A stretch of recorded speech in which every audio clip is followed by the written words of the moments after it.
UP निकाय चुनाव में दोबारा जीत का डंका बजाने के लिए खुद मुख्यमंत्री योगी आदित्यनाथ मोर्चा संभालेंगे।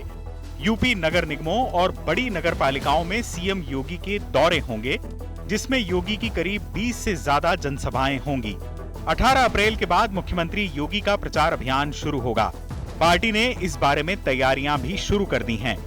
17 नगर निगमों में वापसी के लिए बीजेपी प्रचार अभियान में प्रभारी मंत्रियों और सीएम योगी के चेहरे पर चुनाव लड़ेगी, जिसकी शुरुआत घर घर अभियान के तहत कर दी गई है।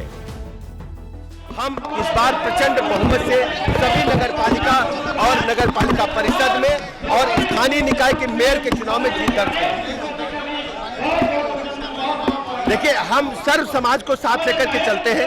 भारतीय जनता पार्टी सबकी पार्टी है और हम सबको साथ लेकर के चलेंगे और ऐतिहासिक वोटों से सभी स्थानीय निकाय सीटों पर मेयर में, नगरपालिका में और नगर पंचायत में चुनाव जीतेंगे। बीजेपी ने निकाय चुनाव में जीत के लिए मिशन 700 का लक्ष्य रखा है। सूबे में 762 नगरीय निकायों के 14,684 पदों के लिए चुनाव होगा।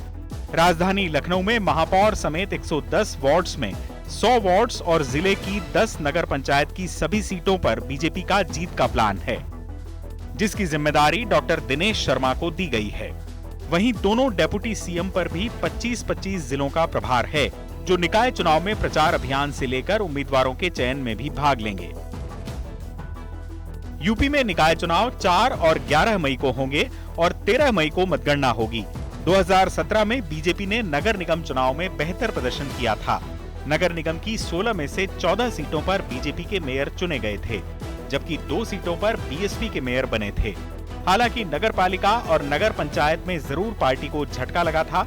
इस बार पार्टी ने नगर निगम के साथ साथ नगर पालिका और नगर पंचायत चुनाव जीतने के लिए भी खास रणनीति बनाई है। इस बार नगर निगम 16 से बढ़कर 17 हो गए हैं। पार्टी की कोशिश है कि सभी 17 सीटों पर बीजेपी के ही मेयर चुने जाएं। अब देखना है कि बीजेपी इस मुहिम में कितना कामयाब हो पाती है। चुनाव आज तक।